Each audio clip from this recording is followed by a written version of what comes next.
The briefing room was designed to eliminate any external stimuli. Sound-dampening panels in a neutral gray covered the walls, floor, and ceiling. Illumination came from evenly distributed light panels, creating a flat, shadowless light that didn't strain the eyes but offered nothing specific for them to focus on. The air was sterile, carrying the faint, almost imperceptible scent of ozone from the filtration systems. In the center of the room stood a table made of a dark composite material, its surface cool and smooth to the touch. Across from the single chair meant for the operative sat the handler, a man with no name and a face that memory seemed to erase almost immediately after visual contact. His presence was as functional as the room's decor. The operative, codenamed Wolf, sat upright, his posture betraying years of training and discipline. His age was difficult to determine. His features seemed carved by time, yet his skin was smooth, his gaze clear and penetrating. Over decades of service, a period perhaps spanning longer than an ordinary human lifetime, he had accumulated experience that had coalesced into a set of unique abilities. His memory stored vast amounts of information with photographic precision. He could read micro-expressions on a subject's face, detecting the slightest tells of deception or hidden emotion before they even fully formed in the speaker's conscious mind. Dozens of languages and their dialects were merely tools of the trade, allowing him to adapt instantaneously to any environment. Infiltration and disguise were honed to an art form, enabling him to become anyone, from a street vagrant to a high-ranking official. His most defining characteristic, the ability for controlled physical transformation, had nothing to do with myth. It was the result of decades of grueling mental discipline and precise biochemical self-regulation, maintained by regular doses of inhibitors developed and supplied by the agency. The handler slid a thin, gray plastic folder across the table. No extraneous words, no greetings. Wolf took the folder. Inside were printouts of low-resolution satellite images, brief missing persons reports, and statistical data. A series of unexplained disappearances in an isolated town in southern Georgia and its sparsely populated surroundings. The official theories circulating among local authorities and in scarce news snippets boiled down to two possibilities. An unknown serial killer had become active, or attacks by wild animals. Possibly bears or cougars, though the tracks didn't always match, were on the rise. The data was fragmented, the evidence contradictory. An accompanying note mentioned the operation's code name, which alluded to some kind of supernatural threat, but offered no specifics. The final line read, "Activate Protocol Wolf." This meant the agency suspected something beyond the scope of a standard criminal investigation and had authorized the use of all the operative's resources, including, if absolutely necessary, his unique nature. Preparation took several hours. He was provided with impeccably forged documents identifying him as FBI Special Agent David Rayner, a specialist in complex rural cases, temporarily assigned from another regional office. The legend was backed by corresponding entries in the Bureau's databases. His standard FBI agent gear was supplemented with specialized devices, miniature audio and video recorders with heightened sensitivity and extended battery life. Portable motion sensors capable of analyzing a wide spectrum of vibrations, including ultrasound and infrasound. A kit for rapid field analysis of biological samples, and ampules containing neutralizers for various natural and synthetic toxins. His personal weapons, a modified Glock pistol, and a short-barreled automatic rifle in a nondescript case were supplied with several types of ammunition, including rounds with a high silver content core, a standard precaution for operations with code names like this one. The journey south to Georgia took nearly a day. He drove an unremarkable late-model sedan provided by the agency. He used the travel time for in-depth study of all available information on the target region via a secure communication channel linked to the car's onboard system.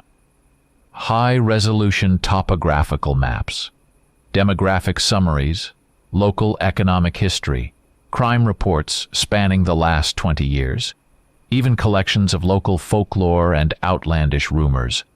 All were methodically downloaded and analyzed.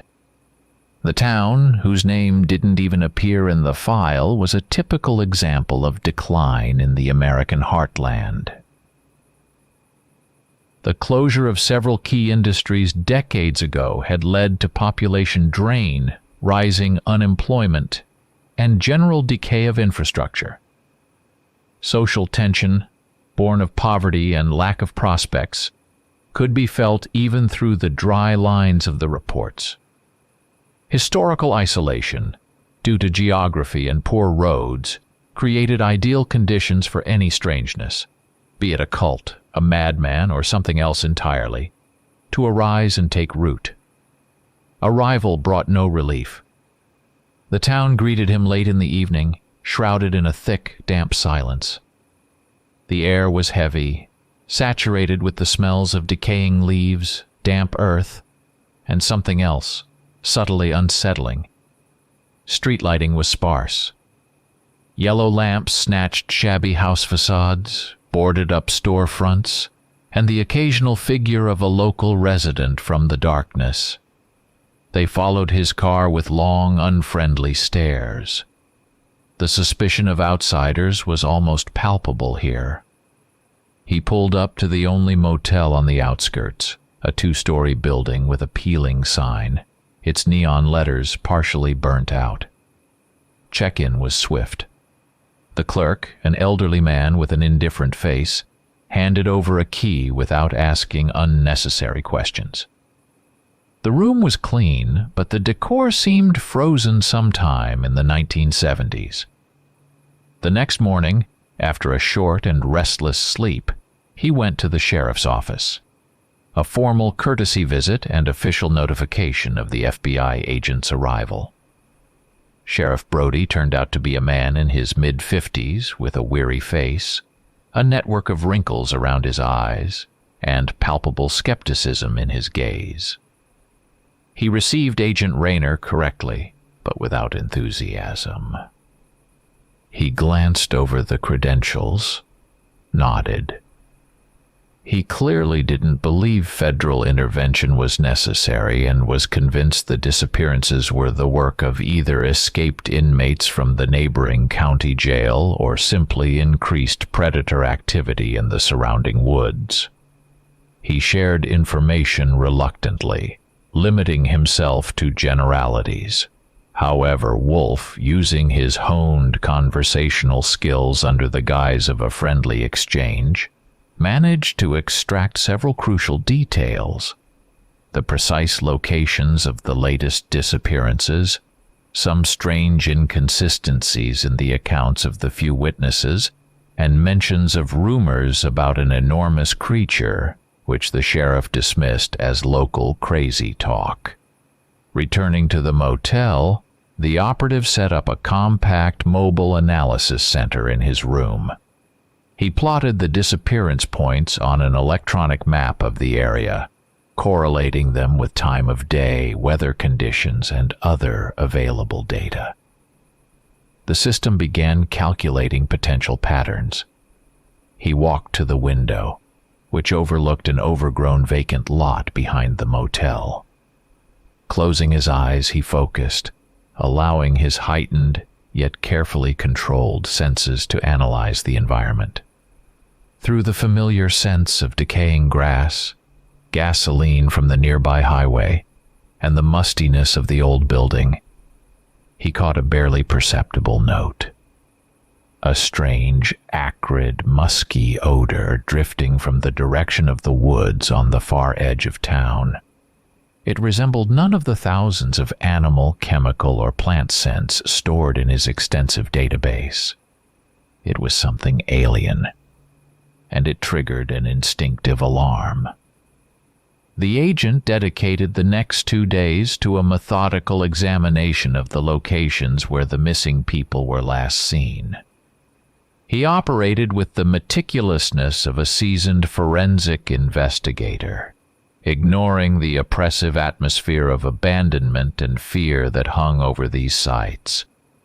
The first location, a stretch of old logging road about 5 miles north of town. A farmer had vanished here while checking on a distant cattle pasture. The agent moved slowly, dividing the area into grids. He photographed every suspicious element: a broken branch, trampled grass, a tire tread impression in the damp earth. His vision, enhanced to the peak of human capability without invoking his unique nature, registered details that would escape an ordinary observer. On the surface of a large boulder by the roadside, he noticed several thin parallel scratches, as if from claws, but positioned too high and at an odd angle for any known predator. Deeper in the woods, he found several young trees with their tops snapped off about 8 or 9 feet above the ground, damage requiring considerable strength and height. He meticulously collected samples of soil, moss from the rocks, and fragments of vegetation in sterile containers. The second location, an abandoned picnic area near a dried-up creek, where a young tourist couple had disappeared after veering off the main trail. Here, the signs were more distinct. Remnants of a campfire, scattered belongings, drag marks leading into dense thickets. The agent found several drops of darkened blood on dry leaves and a clump of dark, coarse fur snagged on a thorny bush. All samples were carefully packaged and labeled. The third site, the edge of a cornfield where a teenager working part-time on a local farm had vanished. The field was partially trampled, showing signs of a struggle, but no clear tracks remained in the loose soil. Only deep indentations suggesting the attacker's significant weight. He spent several hours at each location, creating detailed diagrams, taking measurements, and documenting all anomalies. Back at the motel, he transformed his room into an improvised field laboratory. Using a portable microscope and the rapid biomaterial analysis kit, he began studying the collected samples. The analysis of the fur found near the creek yielded a startling result. The hair structure matched no known North American mammal species in the agency's extensive database. It was coarse, thick, with an unusual pigmentation. Microscopic traces from soil and vegetation samples from different locations contained remnants of the same unknown biological material. The blood samples from the leaves confirmed human origin. A later cross-reference with the missing persons database would identify one of the tourists. But alongside them were traces of another substance. Analysis revealed the presence of saliva with an anomalous enzyme composition, uncharacteristic of predators in this region. The enzymes indicated accelerated protein breakdown and possessed properties that could induce rapid paralysis or shock in a victim. Parallel to his fieldwork, the agent began cautiously interacting with the local population. Using his FBI cover, he didn't try to leverage authority. Instead, he presented himself as someone who had come to help and needed local cooperation. He visited the only functioning grocery store, lingered at the counter of the bar on the edge of town, struck up casual conversations on the street. The people were frightened and distrustful, but his calm demeanor and seemingly genuine interest gradually loosened their tongues. He listened to countless stories, filtering out panic, superstition, and outright fabrication through his internal sieve. Gradually, recurring details emerged. Many spoke of a big black dog, but far larger than any wolf or bear, that walked on its hind legs. Others mentioned a shadow in the woods that moved with unnatural speed. Nearly everyone agreed that the creature or creatures possessed immense physical strength and animal cunning. Night sounds were also a common theme. Strange, drawn-out howls, unlike the cry of a coyote or the snarl of a cougar. Sounds that, according to witnesses, made your blood run cold. Every night, waiting until deep darkness fell, the agent went out on reconnaissance. Dressed in dark, non-restrictive clothing, he used a latest-generation night vision device and a compact thermal imager. He patrolled the outskirts of town, forest trails, and stretches of road near the disappearance sites. His movements were silent. He merged with the shadows, utilizing natural cover. Several times, the thermal imager detected anomalous heat signatures. Large, fast-moving objects that appeared at the edge of his vision and instantly vanished into the dense undergrowth before he could get a detailed look or close in. Their speed was astonishing. One night, deep in the woods, about 2 miles from the suspected lair, he heard it.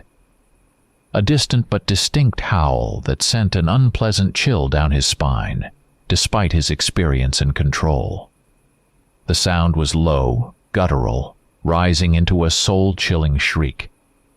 It belonged to no known animal.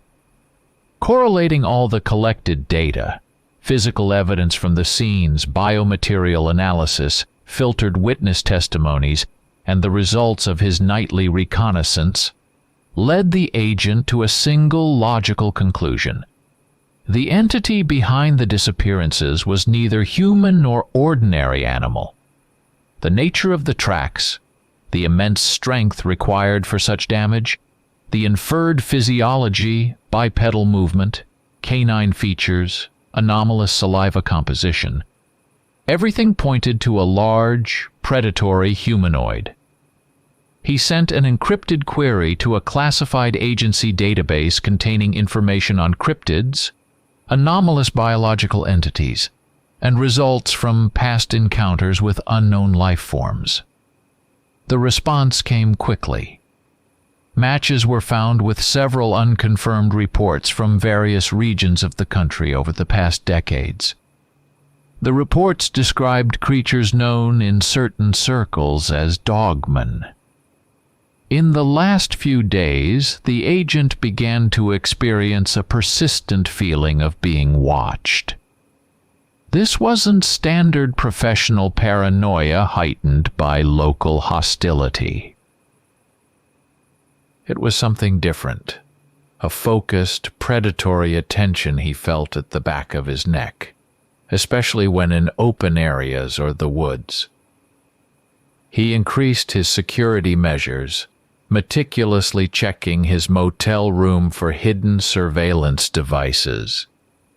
Though his own equipment confirmed the room was clean, constantly varying his patrol routes and times. He couldn't see the stalker, but he felt its presence.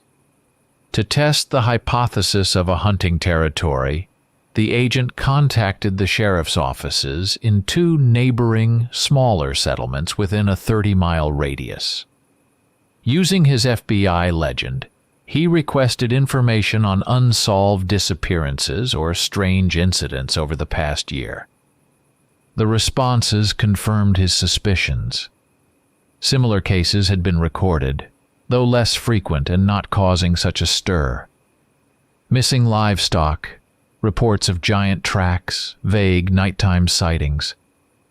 It became clear he wasn't dealing with a random attack by a lone monster, but an established threat, possibly an entire pack, controlling a significant territory. The problem was more serious than he had initially assumed. The accumulated data now formed a clear picture. The direction of the tracks found near the disappearance sites matched the accounts of the few witnesses who saw the creature fleeing. Territorial analysis using high-resolution satellite imagery, requested from the handlers under the pretext of searching for a suspected serial killer's base, revealed an extensive, largely unexplored section of forest northwest of the town. This area was characterized by dense undergrowth, rugged terrain, and, most importantly, a network of old, abandoned mines left over from a brief mining boom a century ago. Most of the circumstantial evidence pointed there. The agent narrowed his search to this specific quadrant, roughly 10 square miles. That strange, musky odor he'd caught on the first day also intensified as he approached this area during his night excursions. The active tracking phase began. The agent shifted into a different operational mode, employing a combination of his honed human skills and the heightened senses he usually kept under strict control. He moved through the forest with absolute silence, stepping on moss and fallen needles so as not to snap a single twig. He used the wind direction to prevent his own scent from reaching the target prematurely, and utilized the terrain, ravines, dense thickets, large trees, for cover. His sense of smell, willfully enhanced to its limit, now clearly picked up the intensifying scent of his quarry. It was a complex mixture of musk, reminiscent of wet dog, but far sharper and more acrid, with distinct notes of decaying flesh and fresh blood. As he advanced, he found more evidence. Clear prints of enormous paws in the damp earth near a stream confirmed bipedal movement. The tracks were deep, indicating the creature's considerable weight. He stumbled upon the remains of several wild animals, a deer and a few coyotes, torn apart with incredible brutality. The manner of killing ruled out ordinary predators.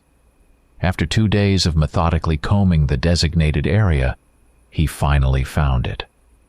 The entrance to an old mine, concealed behind thick tangles of wild grapevines and collapsed rocks on a hillside. The entrance was a dark, irregularly shaped opening from which wafted stale air, and that same intolerably strong odor that stung the back of his throat. Near the entrance and within a radius of several dozen yards, the ground was littered with gnawed animal bones and, most disturbingly, fragments of human clothing. A faded shirt scrap, a piece of a denim jacket, a lone hiking boot. There was no doubt left. This was the DOGMAN's lair. Before approaching, the agent took up a vantage point on higher ground opposite the entrance. He retrieved a miniature quadcopter drone from his pack, equipped with a high-resolution camera and thermal imager. The silent drone lifted into the air and cautiously flew into the dark mine entrance. The image transmitted to the agent's secure tablet confirmed his worst fears. The thermal view showed several large heat signatures deep within the tunnels. At least 4 or 5 creatures were inside. The drone managed to transmit a brief image of one, a tall, hunched figure with an elongated snout and powerful limbs, before the connection abruptly cut out. It had likely been spotted and destroyed. Despite the loss of the drone, the information obtained was sufficient for a preliminary assessment. observing the entrance for several hours from a safe distance and carefully studying the numerous tracks around the lair. The agent concluded that these creatures possessed a distinct social structure. The tracks varied in size and depth. The prints of one particularly large individual stood out, likely the dominant male, the alpha. There were tracks from at least 3 or 4 other adults, slightly smaller. The presence of females or young deeper within the mine couldn't be ruled out. Their behavior, judging by the track patterns and the distribution of victim remains around the lair, indicated organization, territoriality, and a certain level of primitive intelligence. They were not simply rabid beasts. The agent realized that assaulting the lair alone, even with his abilities, would be suicide. The enemy's numerical superiority, strength, and knowledge of the terrain doomed such an attempt. A tactical plan for neutralization was necessary. There were several options. He could try to block the known entrances and exits, if others existed, and use a high concentration of tranquilizer gas. But this required precise knowledge of the mine's ventilation system, which he lacked. Another option was to plant powerful explosive charges at the main entrance and possibly suspected ventilation shafts to collapse the tunnels and bury the creatures alive. The third, riskiest but potentially most effective, was the targeted elimination of the alpha. Taking out the leader might disorganize the pack, sow panic, and facilitate subsequent cleanup. He leaned towards a combination of the third and second options. Lure out or ambush the alpha, then seal the lair. He began preparing the necessary equipment. Compact C4 charges with remote detonators, motion sensors, night vision optics for his rifle. Confidence in his experience, technological superiority, and unique abilities played a cruel trick on him. Focused on analyzing the enemy and developing a plan, the agent ignored subtle signs that his own presence had long been detected. Slight changes in bird behavior, unnatural silences in the forest at certain moments, tracks left carelessly as if to distract. His trained mind registered these details but interpreted them as background noise or the result of his own impact on the environment. He underestimated the dogman's animal cunning and heightened senses. They had sensed the intruder in their territory, studied his routes, and were now preparing their own trap. The moment for the ambush was chosen perfectly. Late in the evening, as the agent, exercising maximum caution, approached one of the suspected ventilation shafts on the hillside, intending to plant a seismic sensor, the trap snapped shut. The attack came simultaneously from 3 directions. Huge dark figures erupted from the undergrowth with startling speed and silence. They moved in coordination, cutting off his only escape route, a narrow path leading down the slope. A furious roar shattered the forest stillness. The speed, strength, and ferocity of the attackers surpassed all his previous calculations. He was surrounded. The agent's reaction was instantaneous, honed to automaticity by years of training and real combat. He hadn't placed the sensor, but his weapon was already in his hands. The Glock spat out a series of short bursts. Heavy .45 ACP silver core slugs slammed into the nearest dogman, making it roar in pain and fury but not stopping it. The creature staggered but didn't fall. The other 2 figures were already closing in from the flanks. The agent rolled aside, evading the line of attack, and pulled a flashbang grenade from his tactical vest. A sharp throw, a deafening bang, and a blinding flash momentarily disoriented the attackers, It bought him a second to switch to his automatic rifle. A short burst from the rifle struck the second dogman, aiming for the chest and head. The creature collapsed, twitching in agony, but the third was already on him. A massive clawed paw struck the rifle, knocking it from the agent's hands and sending it flying several yards into the bushes. Simultaneously, he felt a sharp pain in his left shoulder. The claws of the first dogman, the one he'd wounded, tore through his tactical vest and bit into flesh. The agent spun, blocking the next blow aimed at his throat with his forearm, and delivered a powerful kick with his reinforced boot to the attacker's knee. A sickening crunch echoed, and the creature howled, its damaged leg buckling. But it didn't stop. Rage and pain only fueled its aggression. The fight devolved into close-quarters combat. The agent used all his hand-to-hand skills, dodging snapping jaws and lethal claws. He drew his combat knife, making quick, precise strikes at vulnerable points: eyes, throat, joints. But the dogmen were incredibly fast, strong, and possessed thick hides that weren't easily pierced. There were too many of them. Two more figures burst from the darkness of the mine, including the one he'd identified as the Alpha. A massive beast, nearly a head taller than the others, with scars on its muzzle and eyes burning with red light. The Alpha let out a low, guttural growl, and the other dogmen attacked with renewed fury, acting more cohesively, backing the agent against a rock face. He sustained more injuries, a deep bite to his right thigh that left the leg starting to go numb.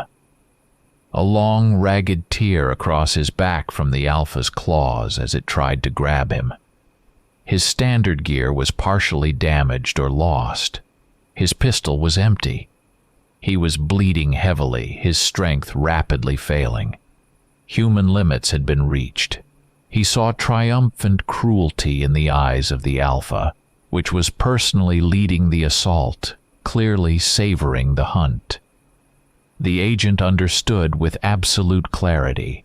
A few more seconds, and they would tear him apart. Death was imminent. At that moment, on the brink of annihilation, he faced a choice that was no choice at all.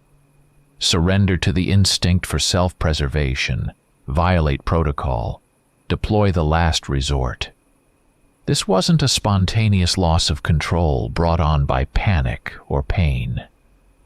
It was a cold, calculated move, the only possible way to survive and complete the mission.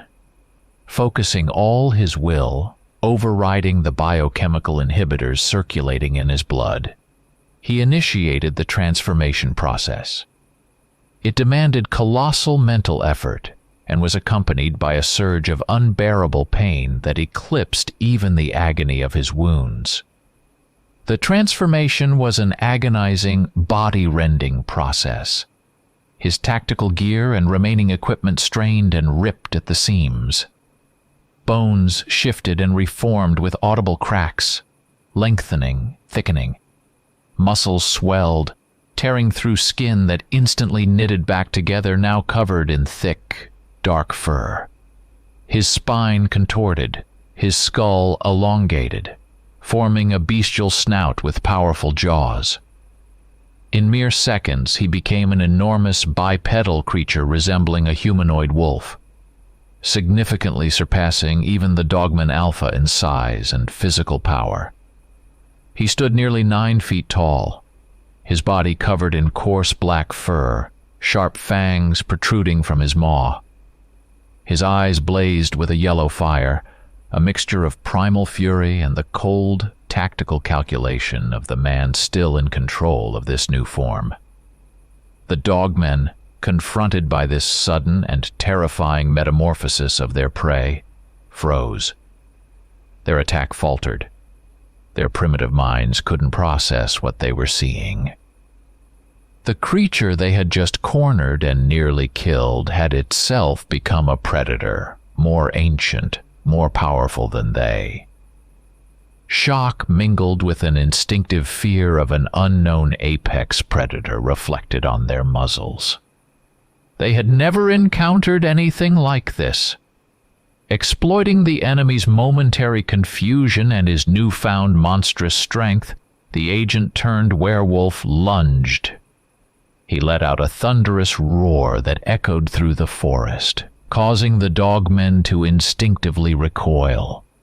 He tore through their ranks, moving with incredible speed and agility. His movements were a lethal blend of bestial instinct and decades of honed combat techniques. He ripped and shredded, his claws leaving deep gashes, his jaws snapping bone. He killed one dogman almost instantly, breaking its neck. He swatted another away with a powerful blow, sending it crashing into a tree, never to rise again.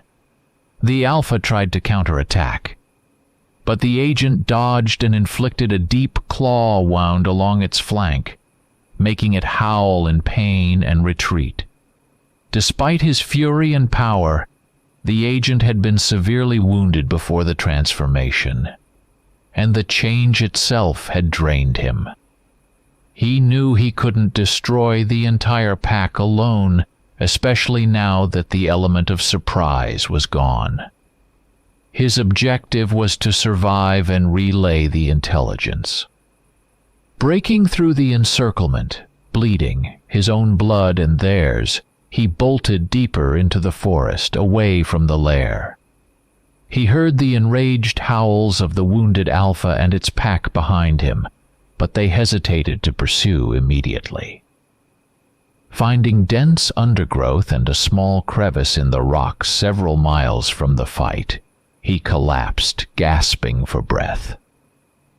He needed cover to recover, assess the damage, and begin the painful process of reverting to human form, which also required time and concentration. The battle was won, but the war had just begun.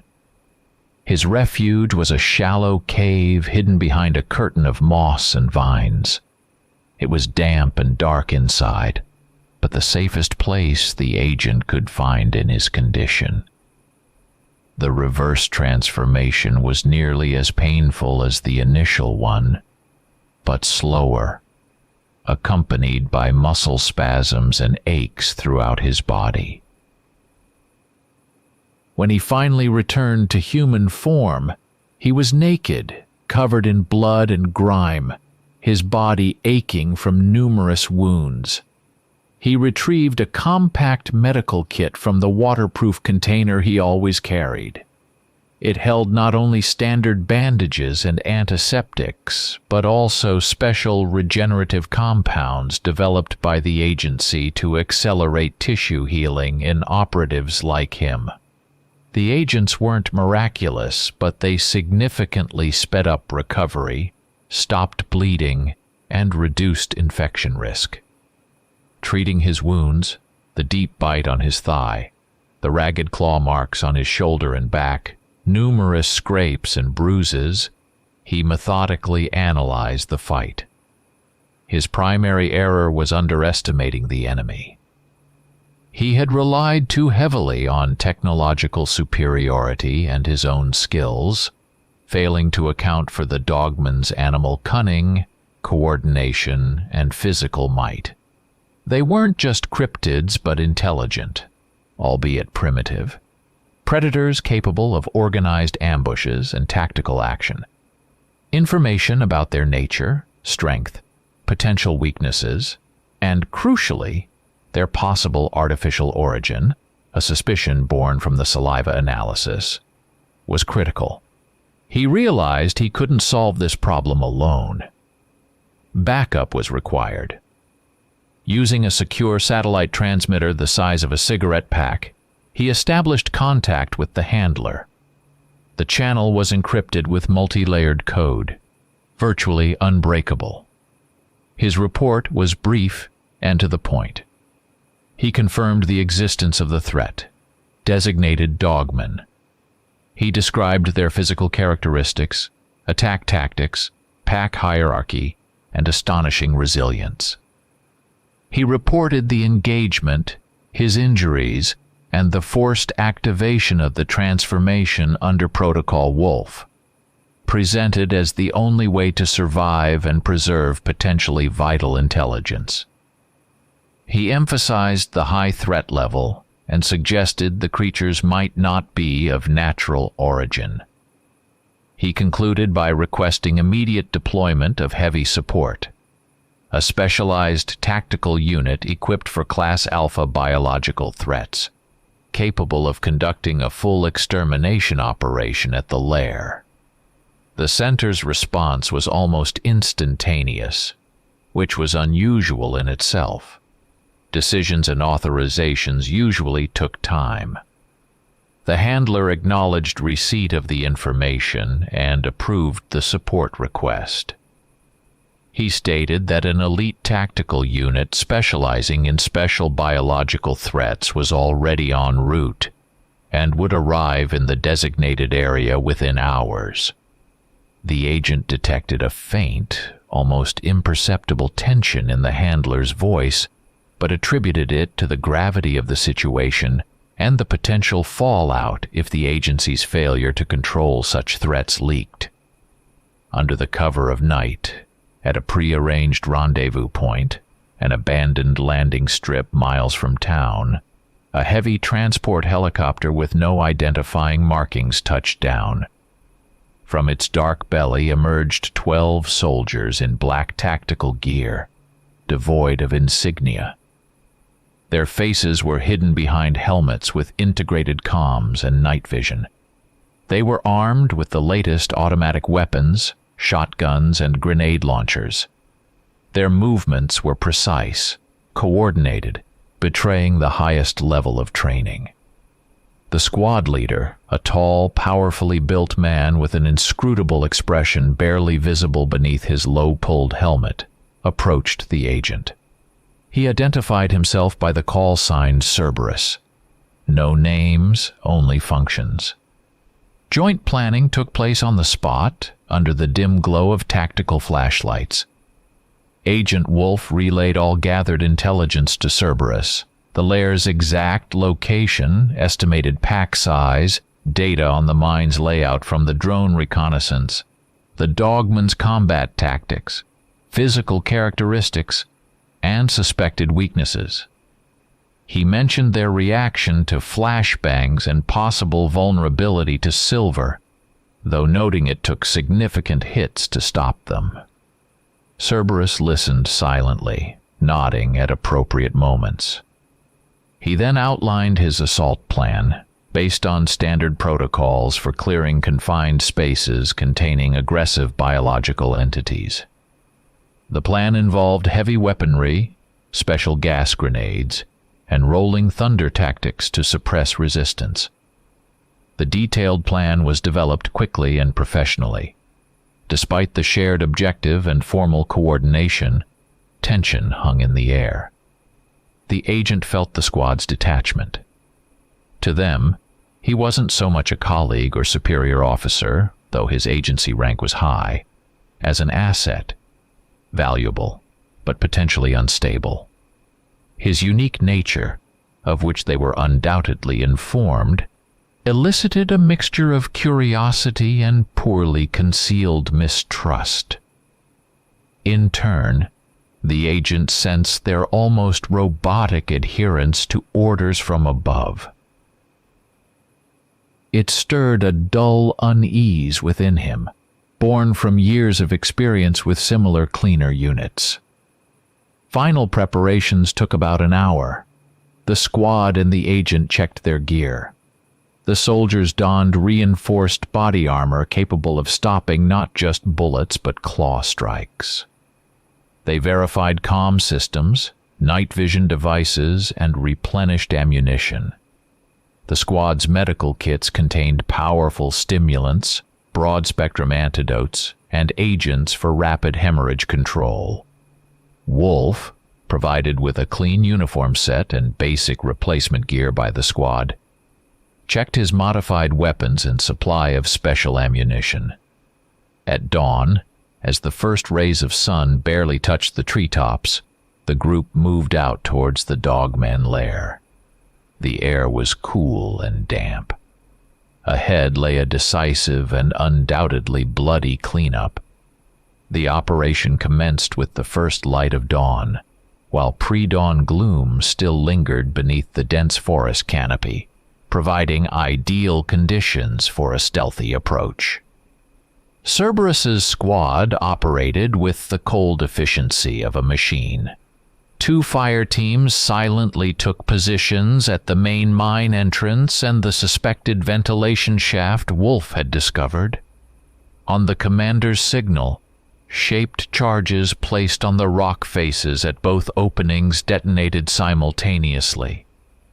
Deafening explosions ripped through the morning quiet, bringing down tons of rock and earth, partially blocking the passages and creating a shock and awe effect calculated to disorient the enemy inside. Immediately following the blasts, assault teams tossed several high-concentration tear gas and irritant grenades into the lair, along with powerful flashbangs. Seconds later, the first teams breached, laying down suppressing fire from automatic rifles and shotguns. Agent Wolf, embedded with the main assault group, moved at the tip of the spear. His knowledge of the lair's approximate layout, gleaned from the brief drone recon, and his heightened senses gave him an edge in the dark, winding tunnels. Chaos reigned within. The air filled with explosion dust, the acrid stench of gas, cordite fumes, and the furious snarls of the DOGMAN. Recovering from the initial shock, the creatures charged the attackers, fighting with the desperation of cornered animals on their home turf. A brutal close-quarters battle erupted in the cramped, poorly lit spaces. Tactical flashlight beams sliced through the darkness, illuminating flashing monstrous forms, glistening fangs, and eyes burning with rage. The sounds of gunfire, interspersed with growls, shrieks, and cries, both human and bestial, reverberated off the stone walls, creating a deafening cacophony. The DOGMAN attacked fiercely, using their strength and speed, attempting to break the soldiers' line or drag someone into the darkness of side tunnels. The squad members worked cohesively, covering each other with fire, methodically pushing the monsters deeper into the mine. Agent Wolf fought with cold fury, his pistol and combat knife working flawlessly. He moved quickly, anticipating enemy attacks, delivering precise blows. The primary objective was the elimination of the Alpha. Wolf remembered him, the largest and most aggressive of the pack. He found him in a large central cavern, a sort of den within the lair. Here the Alpha, flanked by 2 remaining adult DOGMAN, prepared for a final stand. A separate, tense struggle ensued. The Alpha DOGMAN displayed incredible resilience and cunning. It dodged gunfire, used uneven ground and rock pillars for cover, attacked from unexpected angles.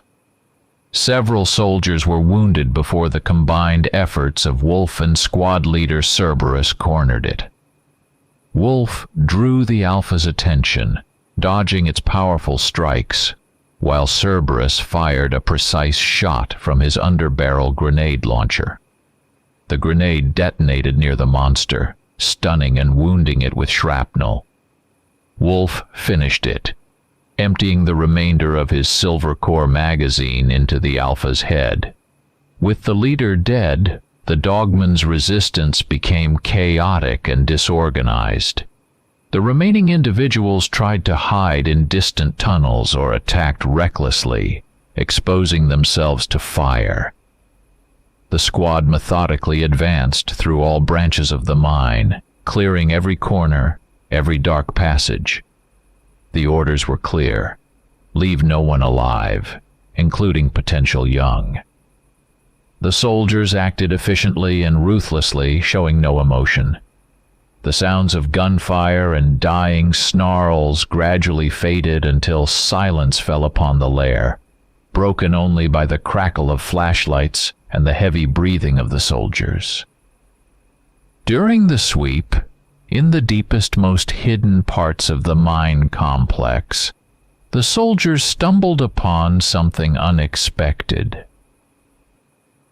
Behind a cave-in in a small, clearly artificially expanded grotto, they discovered irrefutable evidence that the dogmen were not natural creatures. Strewn about were scraps of stainless steel lab equipment, shattered containers bearing international biohazard symbols, remnants of chemical reagents and damaged plastic drums.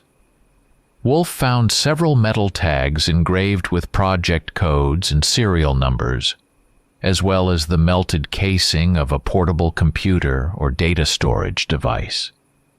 The findings were carefully collected and packaged for further analysis. After confirming the complete clearing of the lair and the absence of surviving dogmen, Cerberus and Agent Wolf contacted the handlers.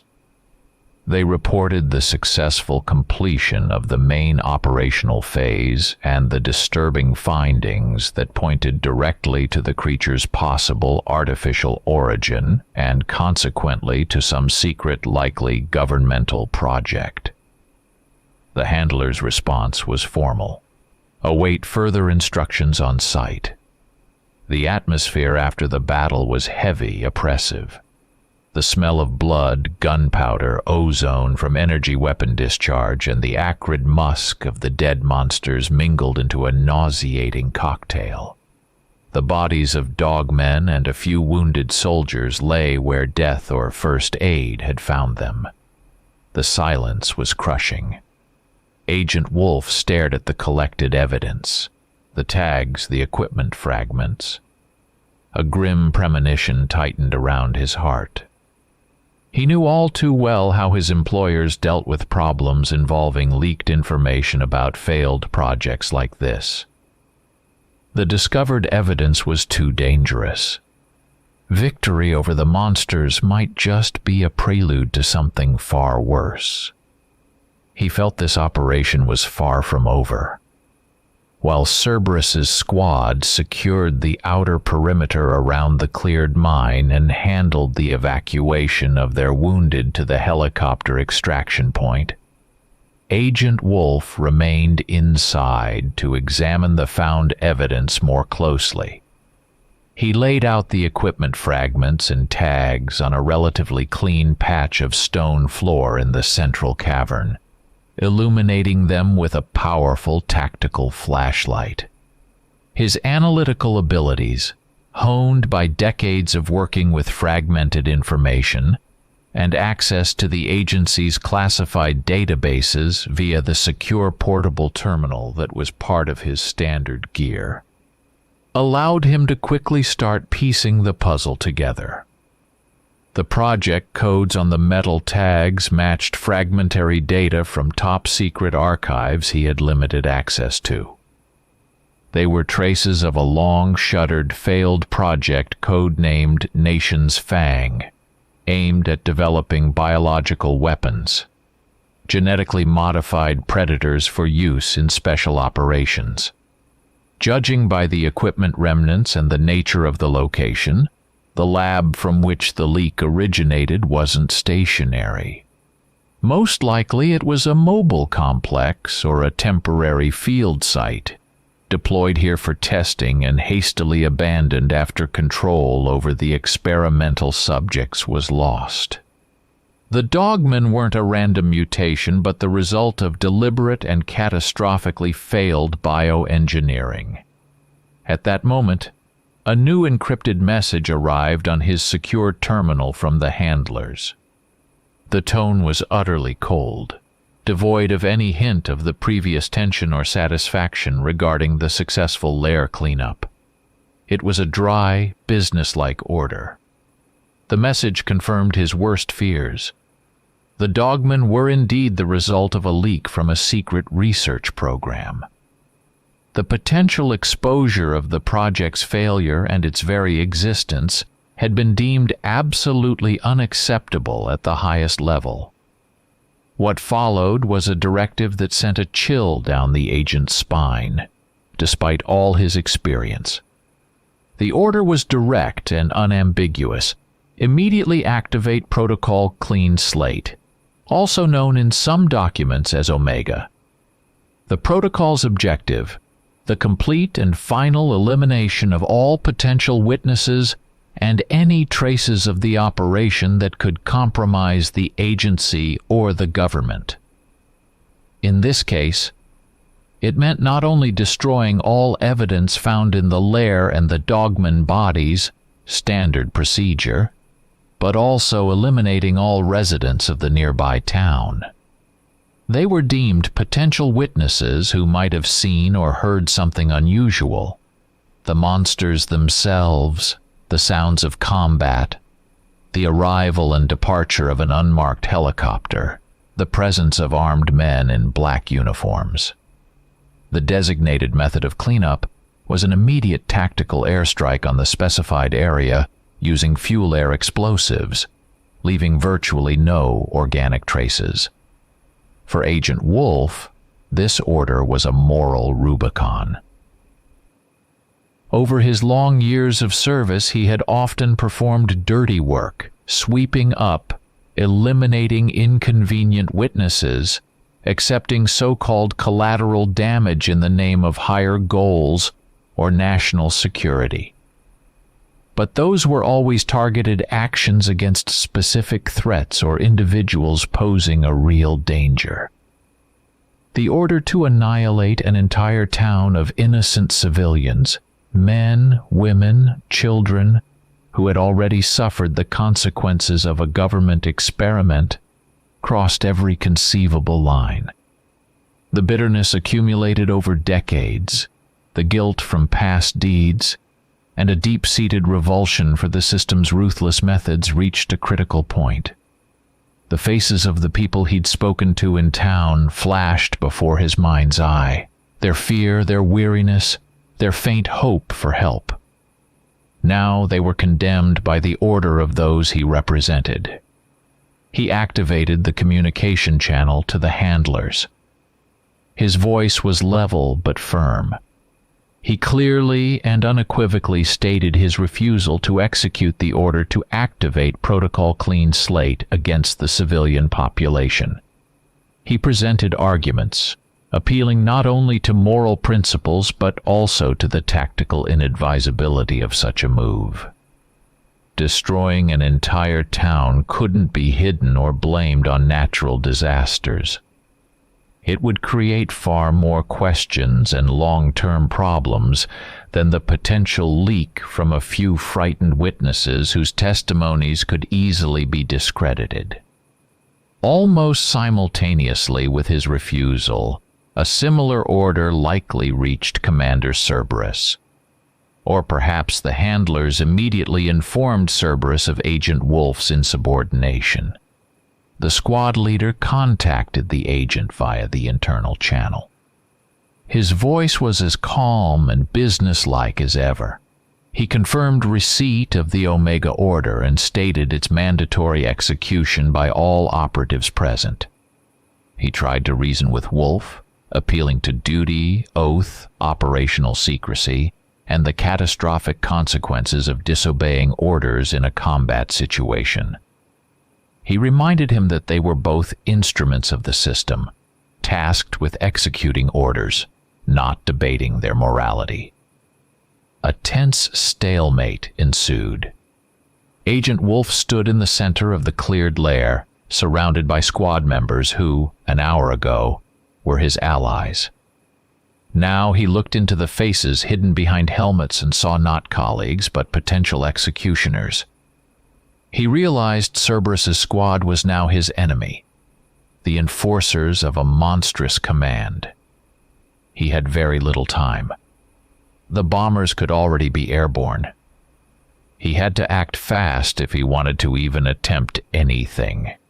save the people in town, or at least save himself. He began frantically calculating escape options and potential countermeasures against the squad. At the same time, Cerberus's men, receiving a tacit order from their commander, slowly began to disperse, taking tactically advantageous positions, ready to neutralize the compromised asset who dared disobey. The air grew thick with tension. The squad leader, Cerberus, took a step forward, his weapon lowered but ready for instant use.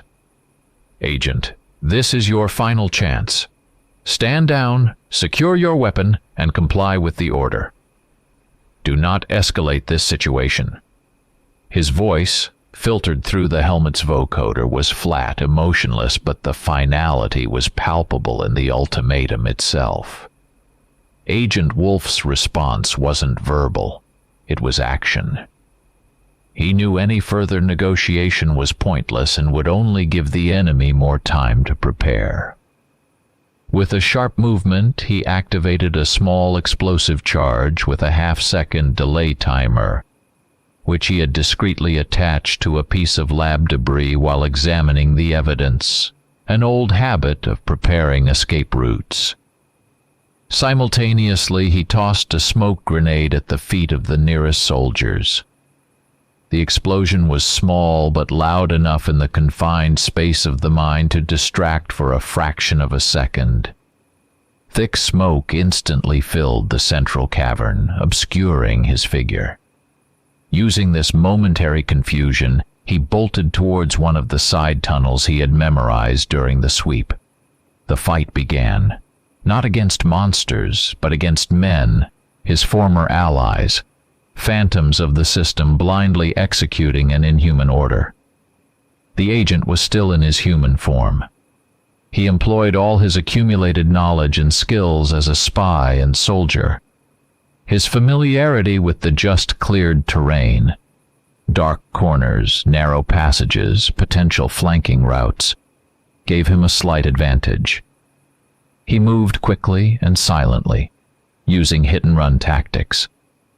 His goal wasn't to kill, but to disarm or disable as many soldiers as possible to buy time and break through to the exit. He shot at weapons, at legs, used hand-to-hand combat techniques to neutralize opponents in the darkness and smoke. However, Cerberus's squad consisted of top-tier professionals trained for such situations. They quickly recovered from the initial surprise and began coordinating, blocking potential escape routes, using thermal imagers to see through the smoke, and laying down heavy suppressing fire. They brought their full arsenal to bear against him. Automatic fire hammered the tunnel walls, striking sparks from the stone. Several times he barely dodged darts fired with high-potency tranquilizers. Clearly, they had means to neutralize his unique nature even in human form. Tactical teams methodically swept the tunnels, trying to corner him. In one narrow passage, he collided with two soldiers face to face. A brief, furious struggle ensued. He managed to disarm one, but the other fired his sidearm at point-blank range. The bullet punched through his lighter body armor. He hadn't had time to don the squad's reinforced kit, and slammed into his side, bringing sharp, searing pain. He dropped to one knee, feeling warm blood soak his clothes. He realized that in human form, wounded and outmatched in numbers and firepower, he wouldn't make it. Once again, he had no choice. For the second time in 24 hours, he was forced to resort to transformation. This time, the process was initiated not by cold calculation, but by desperation and the need to survive. The change occurred faster, more violently, under enemy fire. The soldiers, seeing their target begin to morph before their eyes, hesitated for a split second, then opened up with overwhelming fire. Bullets tore at his flesh during the change, but the transformation continued. fueled by adrenaline and the will to live. Bones snapped and fused, muscles ripped and grew, fur sprouted across his body. A roar of pain and fury tore from his throat as he once again assumed the form of the massive wolf humanoid. This second transformation occurred not deep within the lair, but closer to the exit, in one of the main tunnels partially lit by morning light filtering through the blast-damaged entrance. And it was witnessed. Several locals, the bravest or most curious, drawn by the sounds of explosions and gunfire, had crept closer to the mine from the woods. From what they thought was a safe distance, they became witnesses to a nightmare. The man they might have seen in town, mistaken for an FBI agent, was transforming before their eyes into a monster, similar to the beasts that had terrorized their town. They saw not a savior but another monster. Horror paralyzed them, rooting them to the spot. The fight entered a new, even more brutal phase. The agent werewolf versus elite special forces. Now he unleashed his monstrous strength, incredible speed, and accelerated regeneration without restraint. He no longer tried to spare his opponents. They were enemies, executing an order to murder innocents. It was a bloody, savage brawl in the narrow tunnels. He tore through body armor with his claws, his jaws crushed bone.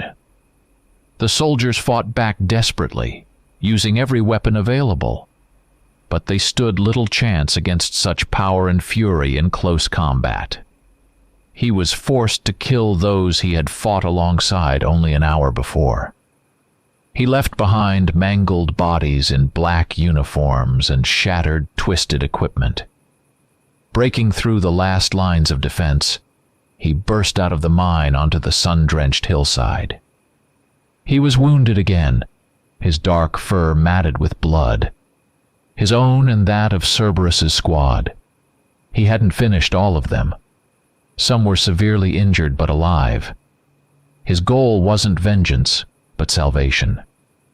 He turned and saw, in the distance at the edge of the woods, several figures frozen in terror, the local witnesses. In their eyes he read not gratitude, but only primal fear. At that moment he heard a growing drone in the sky, the low, menacing roar of jet engines. They were approaching. There was almost no time left. Casting a final glance at the defeated squad and the terrified witnesses, the agent werewolf turned and fled.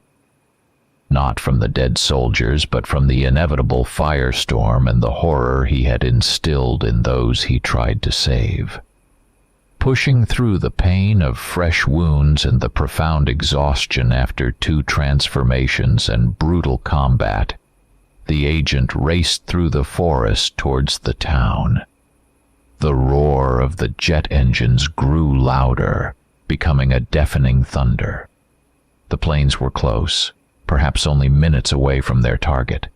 Every second counted.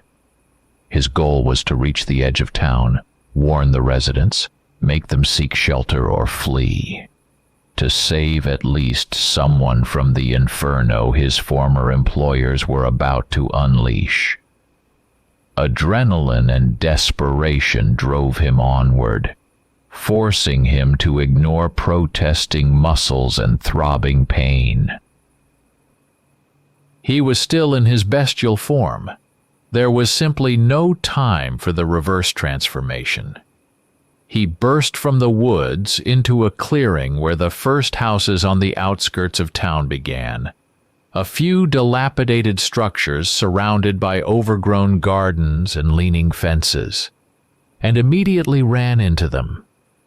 A group of locals, 10 or 15 people, armed with whatever they could find. Old hunting rifles, pitchforks, axes, heavy clubs. These were the same people who had witnessed his transformation at the mine, or those they had managed to warn.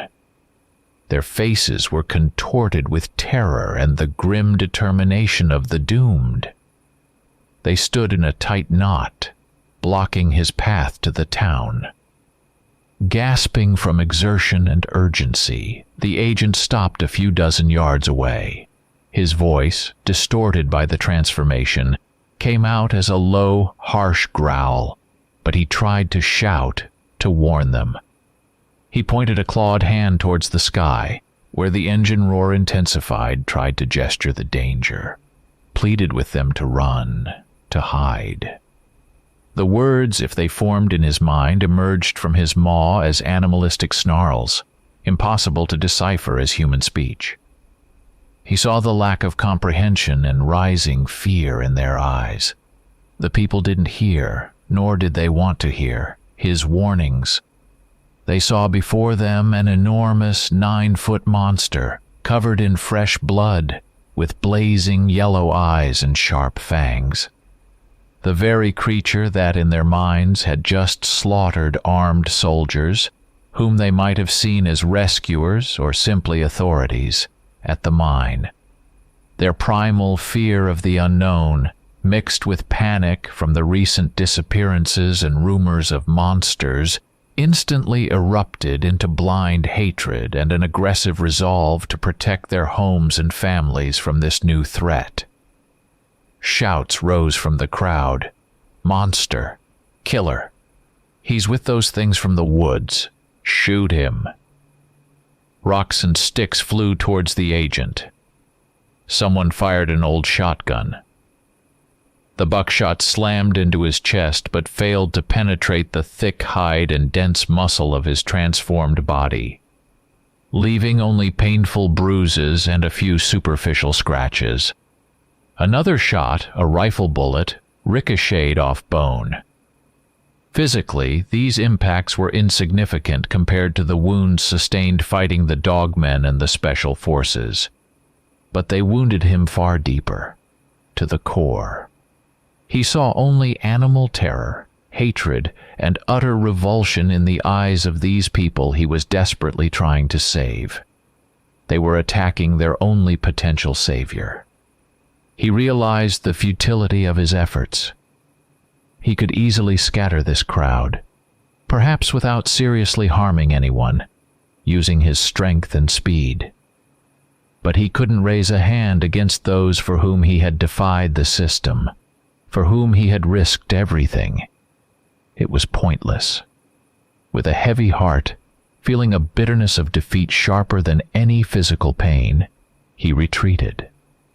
Slowly, showing no aggression, he turned and vanished back into the woods, leaving the people alone with their fear and their impending doom. The roar of the jets reached a crescendo. The planes were almost overhead. Finding a safe distance from the town and climbing to the summit of a nearby hill that overlooked the valley, the agent became an unwilling witness to the horrific finale. 2 fighter bombers, appearing from behind the clouds, made attack runs on the town. Bombs detached from their wings. These were no ordinary high explosives. A moment later, the air above the town erupted in a blinding flash, followed by a firestorm that instantly consumed the wooden houses, streets, trees. The shockwave rolled up the hill, forcing the agent to duck. The planes made another pass, dropping incendiaries to ensure total destruction.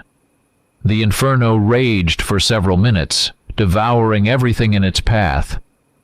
When the planes departed, leaving only smoky contrails in the sky, nothing remained of the town but a vast smoldering wasteland.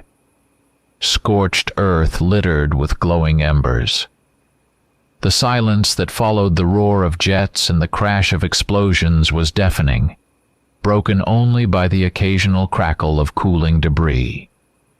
Agent Wolf stood on the hill, a solitary silhouette against the apocalyptic landscape, gazing at the ashes of his illusions and the shattered faith in what he had served for so long.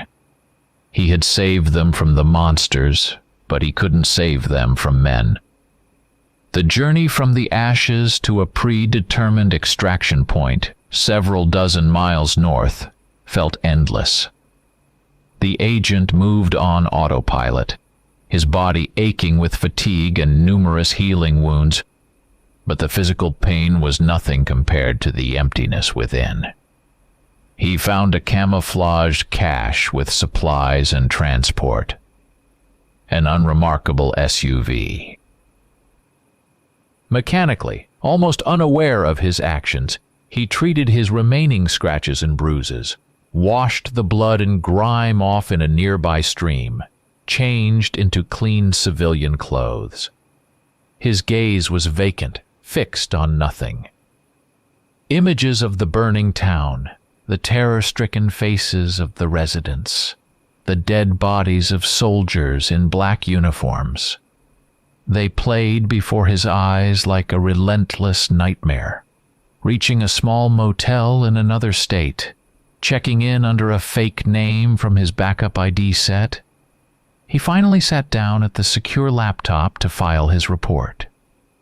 His fingers moved automatically over the keyboard, but the words came hard. He couldn't write the truth. That would be suicide and change nothing.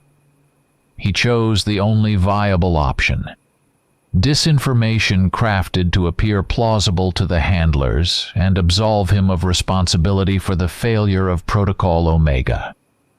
According to his meticulously constructed version, the operation to clear the DOGMAN lair was successful, but incurred heavy losses for the Cerberus squad due to unexpectedly fierce resistance from the Alpha and remaining DOGMAN. Immediately after the battle, as the surviving soldiers and the agent emerged from the mine, they encountered a large group of aggressively hostile locals. The residents, his report stated, were maddened by fear, possibly under the influence of residual DOGMAN pheromones or hallucinogens leached into the water supply from the mine. He added this detail for plausibility. Upon seeing the agent, who had allegedly been forced to transform during the fight with the DOGMAN and hadn't fully reverted, the locals mistook him and the soldiers for allies of the monsters and immediately opened fire with hunting weapons. The Cerberus squad, weakened after the fight in the lair and caught by surprise, was wiped out in a brief but furious firefight against superior numbers.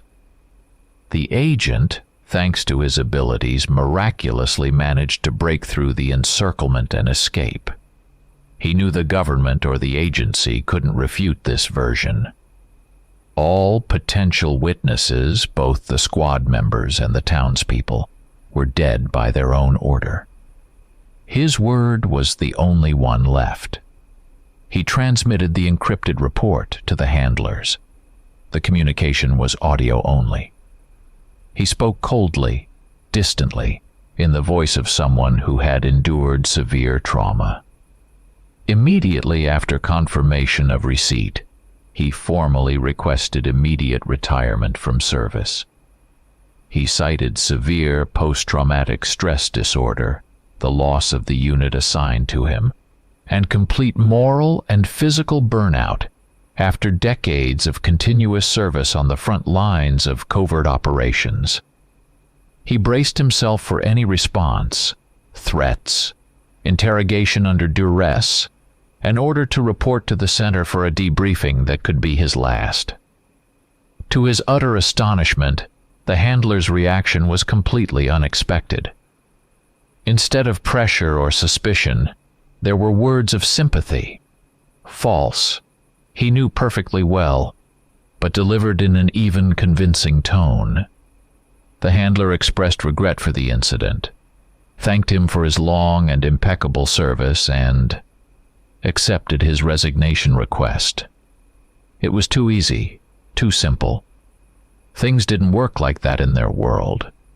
People like him, who knew too much and possessed unique abilities, didn't retire voluntarily. And then came the but. Of course, there was one small condition. Before he was officially retired, taken off the books, and all traces of his existence erased from active files, he had to complete one final assignment. It was presented as simple, almost routine. Something like handing over files to a new operative or performing a security check on an old facility. The nature of the task was described vaguely, but the handler emphasized its importance for ending the agent's career cleanly. Agent Wolf listened to the handler's smooth voice, and a cold wave of understanding washed over him. He instantly recognized the lie beneath the soothing platitudes. This wasn't a farewell assignment. It was a trap. Either a test. Had he truly broken after the mutiny at the mine? Would he obey orders after his clear insubordination, however disguised by the false report? Or it was a well-planned setup, a mission designed to eliminate him by proxy, frame him for another organization, stage an accident, or simply terminate him after completing the routine task. His knowledge of Project Nation's FANG, his abilities, and most importantly, his recent refusal to execute Order Omega, all made him too dangerous and unpredictable an element to simply let walk away. The system didn't forgive such glitches. Outwardly, he maintained complete composure. He thanked the handler for his understanding and agreed to undertake the final assignment. Of course. "I have always done my duty," he said evenly. But inside, a cold, quiet rage and steely resolve ignited. He accepted the challenge. He would prepare for this final assignment, not as a loyal agent heading into well-deserved retirement, but as a wolf walking into a trap, fully intending to chew through its steel jaws and break free. He began mentally inventorying resources he could leverage. Old, long-dormant contacts outside the system, hidden caches of weapons and money, survival and infiltration skills. He considered escape routes, countermeasures, potential trap scenarios. He knew his real war was just beginning. A war not against monsters from a test tube, but against the system that created them. Against the government of the United States of America, his next and most dangerous adversary. The chain that had bound him for decades was broken, but now he wore a new one, that of an outcast, hunted by his former masters. And he was ready to fight for his freedom until the very end.